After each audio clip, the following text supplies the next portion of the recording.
Hello, I'm Dane Rose, and this story begins with a young boy.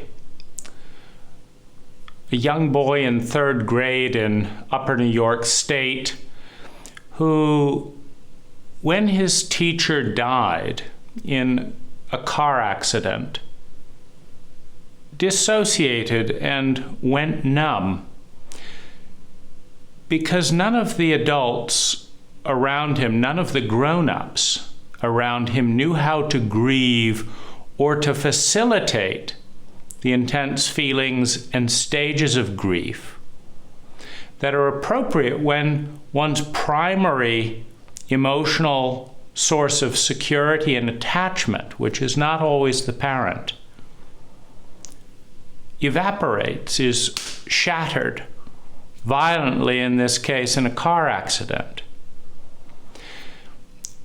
And I recognize in retrospect the stunning absence of emotional literacy. Emotions give meaning to every human experience. Emotions motivate every single human action. Emotions and the stories we use to generate those emotions define and transform our world more powerfully than any other force. And so it is remarkable that one can go cradle to grave in our culture without a single formal hour of emotional training, of emotional awareness, of basic things like the distinction between a feeling and an emotion, and the correlation between environment on the outer state and feelings and emotions on the inner state. The fact that every feeling tells a story, and every story creates feelings.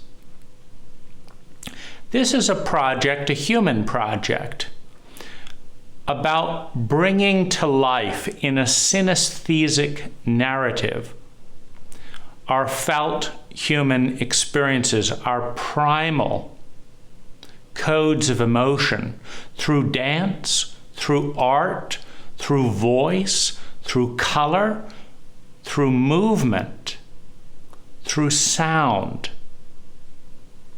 It's about a dance that connects many of the dots between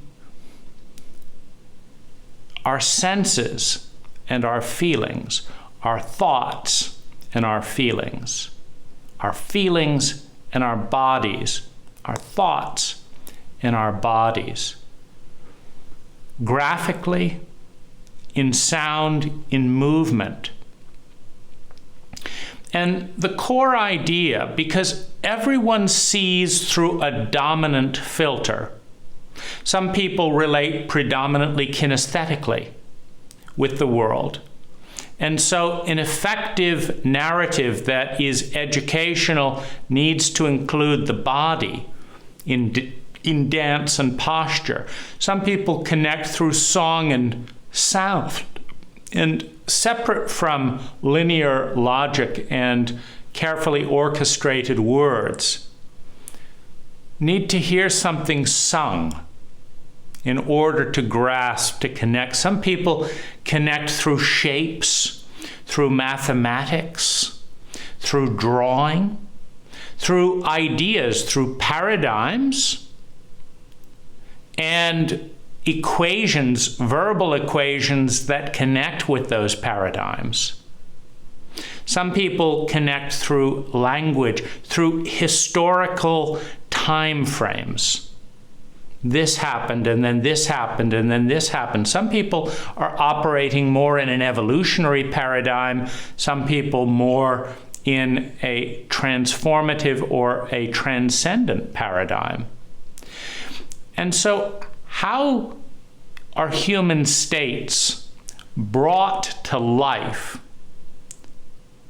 synesthetically, meaning in a collage, on all these different dimensions simultaneously, so that the viewer, in whatever language they resonate, in every filter that they're looking through, can connect at some level to a movement, a color, a shape, a process, a brain function, a narrative, a story, and come away deeply understanding ourselves. And this is my invitation to artists around the world to collaborate on bringing to life, bringing to light, and articulating in their narrative, in their form, human archetypal states: sadness, joy, loneliness, jealousy, exclusion. These are but a few of the core felt human experiences that touch us the deepest, and yet which come with no user's manual in our cult. One doesn't learn about human states in kindergarten. Most often at home, they are muted and discouraged in the full intensity of felt emotional expression. One doesn't learn at home from parents who are afraid to feel. One doesn't learn it in middle school or high school either, where felt human experiences are often denigrated as feminine. One doesn't learn it in the workplace, where the definition of professional is to leave one's personal feelings at the door.